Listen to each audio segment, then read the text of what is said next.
tell us what you've learned, what you've heard over the last couple of years, and how that's shaped you and changed you, let's say, as you've moved from, well, as you shifted your position up the political hierarchy and are poised really likely to take the reins in Canada at some point in the next year. You've listened to all these people. And so what have you learned? And what has it made you convinced of, let's say?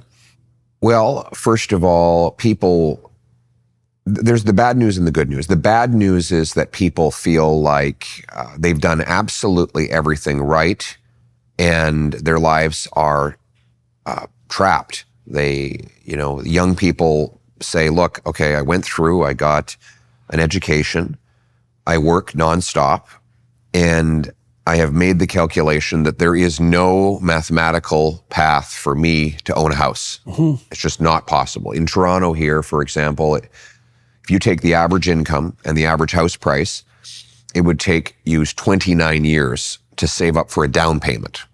So, if you're for a down payment, not to pay it off, forget paying it off. And so if you're a young woman who's got a biological clock, obviously, well, do the math. You start off at, let's say you're 25. Well, you're going to be in your 50s before you can afford the average house. So how are you ever going to have kids? And that's about the time when people think about downsizing from their house. That's what they used to think about downsizing. And, they usually had their house paid off back by the time they were in their early 50s. So just to show how dreadfully things have worsened, that's the picture of the youth. Then there's the kind of middle-aged people who do have kids already, and they're terrified of the dangers in the streets. I mean, our streets are just being overtaken by drugs and gangsterism, and other dangers, and they want safety again. And then you have business owners that are saying there's just no way to continue to compete in Canada. We have to look at moving, and that means the next 200 jobs we create is going to be in Ohio or Florida or some other place than Canada. That's the kind of overview that I get. The good news, though, is that people do now have some hope. They think that things can be turned around, and they have clearly and correctly diagnosed the problem, which is entirely political. There is no physical, geographic reason why Canada should struggle to supply people with great opportunities of home ownership and family formation. In fact, we should be the richest country in the world. And people increasingly know that, and they know that if we make the right, albeit difficult, political decisions, that they will once again be able to do as their parents did, which is to say, get a house, start a family, live in a safe neighborhood, raise their kids with good traditional values. That's another thing I'm finding, is that a lot of people are really getting back to those values that we were told were unfashionable. They want, young people today, they want to have families. Well, there's been a real conservative swing, especially among young men. Well, no wonder, because they've been demonized for 30 straight years for every aspect of their masculinity, from their play preferences to their proclivity to destroy the planet with their ambition. And so there's definitely an opportunity there. And clearly your political party and you are capitalizing on that you have the support from young people increasingly right across Canada. We are winning among youth. In fact, the youth were the first to come on board with me. My rallies were overwhelmingly populated with youth, which is not normal for conservatives. Right. And the reason is because in your youth, of course, you as you write it, young people want to have the adventure of their lives. They want to go into the wilderness and earn a living and bring it home and raise kids and have a purpose that's bigger than just short-termism.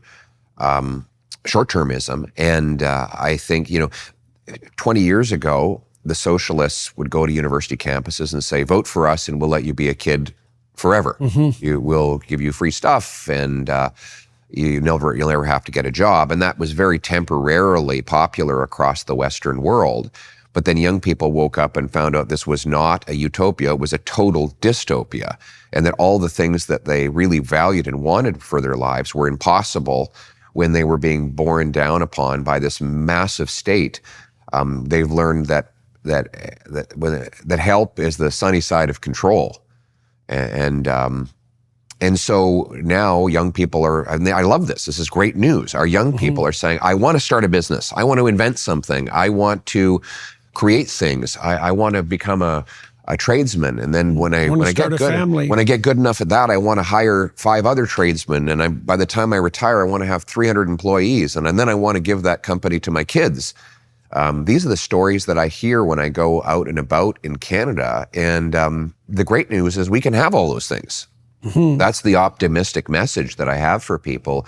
But we've got a limitless supply of resources here. We're like a cornucopia. The 3rd biggest supply of oil, 5th biggest supply of natural gas, biggest supply of uranium, 5th biggest supply of lithium. We've got not 1, not 2, not 3, but 4 coasts to tide water. Right.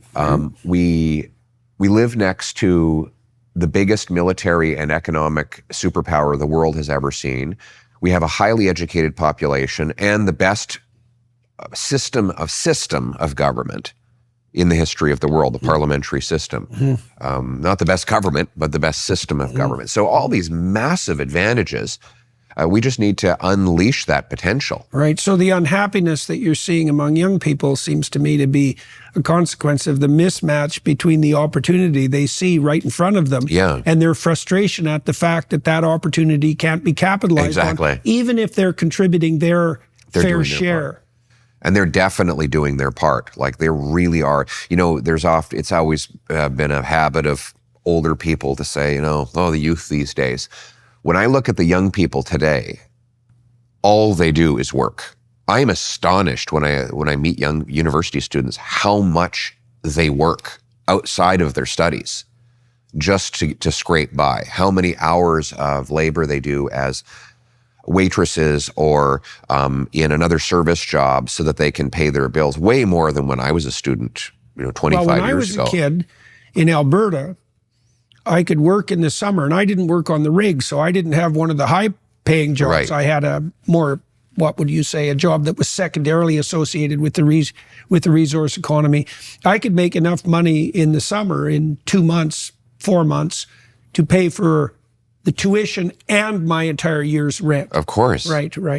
And now these kids are working 20, 30 hours a week in addition to a full course load. And they look exhausted. When I meet young people today, they are exhausted. They have bags under their eyes, and all they do is work. And the worst part about it is not that they're working all the time; it's that they don't see a light at the end of the tunnel